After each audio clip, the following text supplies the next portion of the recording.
오늘 설교의 제목은 겨우 이 정도 가지고입니다. 겨우 이 정도 가지고. 오늘은 본문이 좀 깁니다. 1절부터 17절까지인데요. 이렇게 긴 본문을 오늘 우리가 다 읽을 수밖에 없는 이유가 있습니다. 왜냐하면 다윗은 겨우 한 절에서 그의 마음을 드러냈을 뿐인데 하나님께서는 그 뒤로 17절까지 다윗이 받을 복에 대해서 쭉 말씀하시거든요. 따라서 우리가 오늘 본문을 다 읽어야지만 오늘 설교의 주제가 더 부각이 될 것 같았습니다. 오늘 본문의 내용은 이제 하나님의 은혜로 평안을 누리고 있던 다윗이 하나님께 성전을 지어드리고 싶은 마음을 나단 선지자에게 이야기하는 것에서부터 시작합니다. 다윗 자신은 분에 넘치게 사는 것에 비해 하나님의 언약궤는 성전도 없이 초라한 곳에 있다는 것이지요. 그래서 다윗은 성전을 건축하고 싶었습니다. 그런데 이런 다윗의 뜻에 하나님은 어떻게 응답하셨을까요? 허락하지 않으십니다. 괜찮다고 하십니다. 대신 하나님은 다윗의 마음을 기쁘게 받으셨습니다.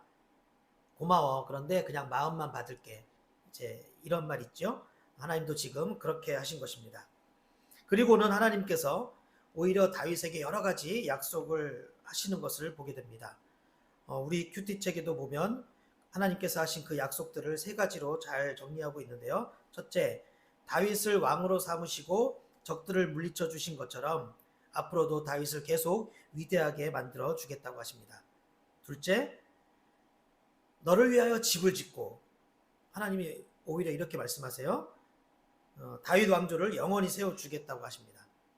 셋째, 다윗의 후손을 아들로 삼고 그들의 아버지가 되겠다고 하십니다. 다윗 왕조를 영원히 보존하시겠다는 그런 뜻입니다. 자, 이렇게 지금 하나님께서는 다윗에게 어마어마한 복들을 선포하시는 것입니다. 생각지도 않았는데 갑자기 어마어마한 복들을 선포하고 계세요.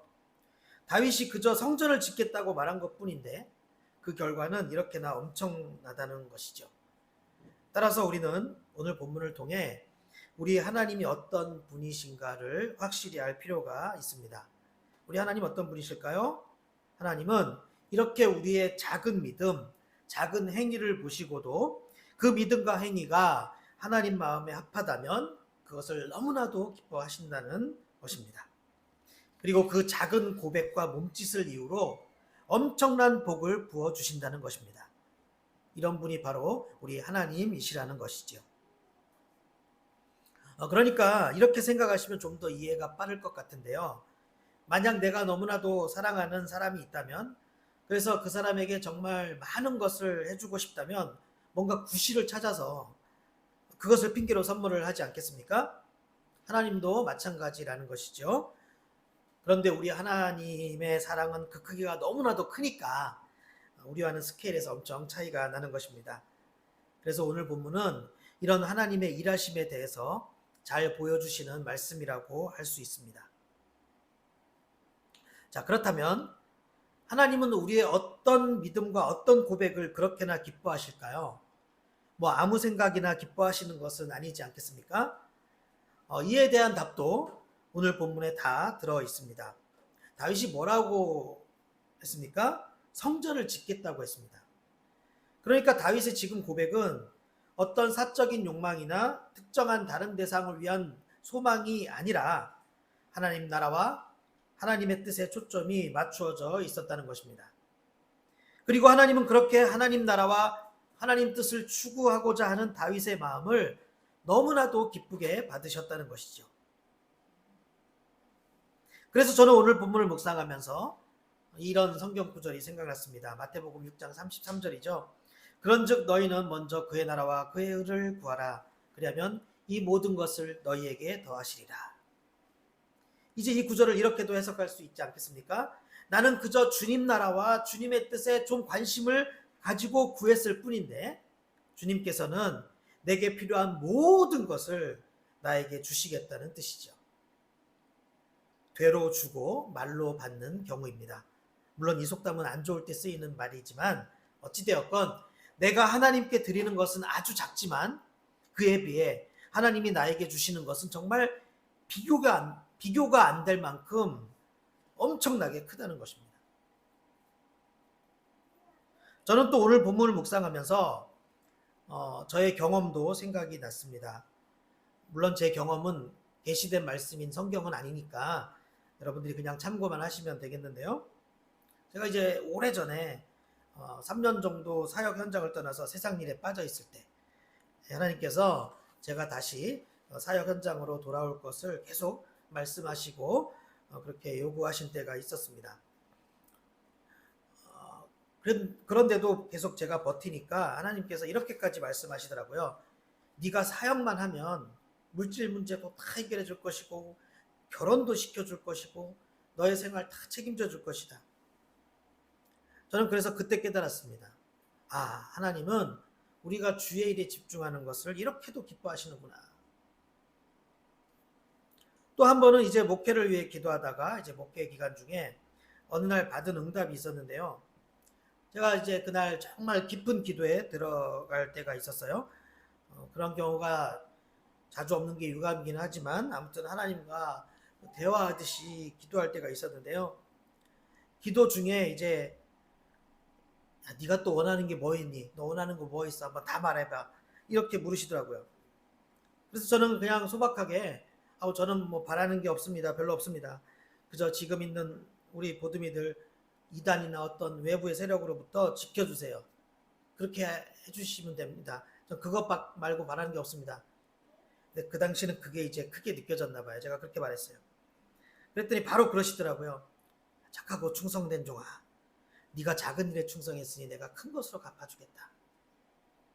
그때 저는 그 말씀을 듣자마자 뭔가 설명할 수 없는 감정이 북받쳐서 막 펑펑 울었던 기억이 있는데요. 그런데 제가 시간이 지나면서 그때 일이 이해가 잘 안 가는 거예요. 아니 내가 뭐 별로 대단한 것을 말한 것도 아니고 그런데 뭐 이렇게 하나님은 오버하셨지? 제가 이런 생각이 들더라고요. 또 다른 한편으로는 에이 그런 기회 자주 오는 것도 아닌데 좀 제대로 구할 걸 그랬나? 막 이런 후회도 들고 그랬습니다. 하나님 근데 왜 그렇게까지 말씀하셨을까? 여러분 어떻게 생각하십니까? 뭐 어찌되었건 분명한 것은 제가 보인 믿음보다 하나님이 주시려는 것이 훨씬 크다는 것 아니겠습니까? 그래서 제가 오늘 본문을 묵상하면서 저의 그런 지난 경험들이 생각이 나더라고요. 물론 이런 경험은 성경의 내용이 아니라 그저 저의 경험이니까 여러분은 그냥 참고만 하시면 되겠는데요. 어찌되었건 저는 이제 저의 그런 경험들이 제가 지금도 목회를 하면서 흔들릴 때마다 저를 다시 붙잡아주는 힘이 되고 있습니다.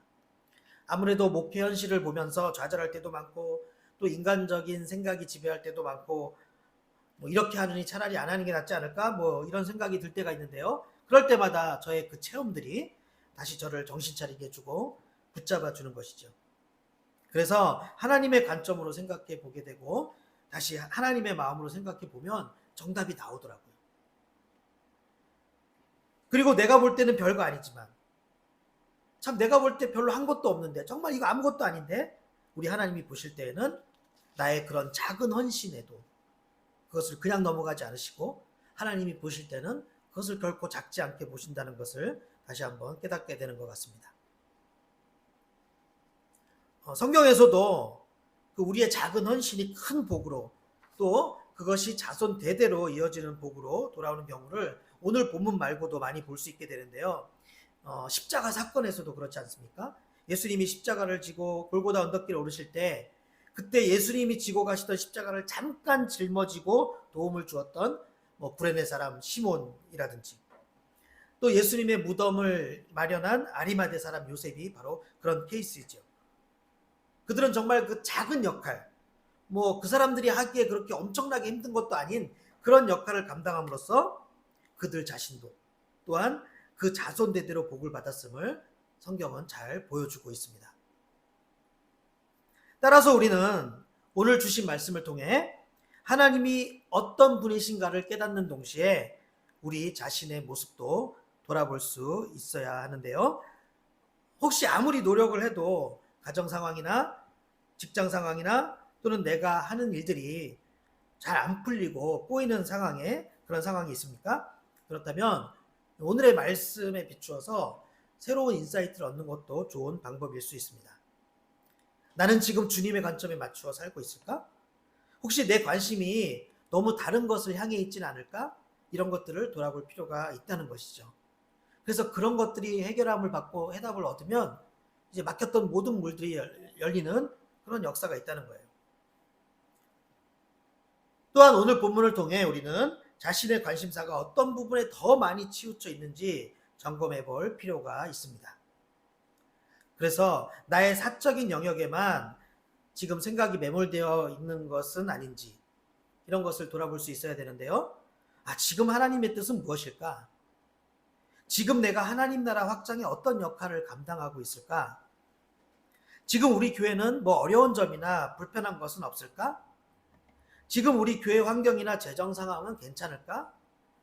지금 내가 누리고 있는 이 평안함과 좋은 것들의 크기와 교회 공동체가 누리고 있는 것들의 그런 격차는 없을까? 지금 나의 주된 관심사는 무엇이고 하나님의 주된 관심사는 무엇일까? 이런 식으로 늘 생각을 해볼 필요가 있다는 것이죠. 그래서 그렇게 생각하다가 내가 감당할 수 있는 헌신의 자리가 보인다면 그 자리로 즉시 나아갈 수 있어야 합니다.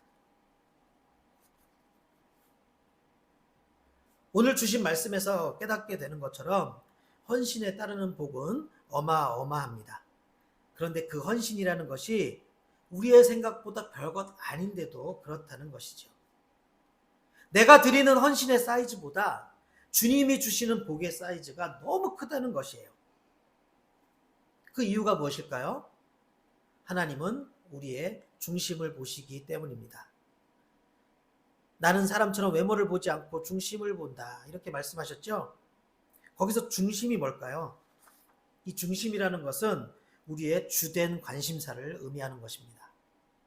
우리의 진짜 마음이라고 할 수 있겠는데요. 그래서 어떤 사람이 헌신을 한다는 것은 그 사람은 주님의 나라와 주님의 뜻에 중심이 맞춰져 있다는 것을 보여주는 것입니다. 그러니 하나님은 그런 사람을 기쁘게 보시고 복을 주시는 것이죠. 그런데 그 복은 하나님이 주시는 것이기 때문에 기본적으로 스케일이 우리의 상상을 초월하는 것입니다. 우리는 모두 지금의 신앙생활 또 지금 하고 있는 교회를 향한 헌신 이런 것들의 가치를 제대로 알 필요가 있겠습니다. 우리 생각에는 겨우 그 정도 가지고 이제 이렇게 생각할 수도 있겠지만 하나님은 우리가 주님의 일에 헌신하고 관심을 갖고 주님의 뜻에 귀를 기울이고 또 그것을 사랑하는 것을 그 정도로 기특하게 보시고 또 기뻐하신다는 것이죠. 오늘 우리는 이 사실을 깨달아야겠습니다.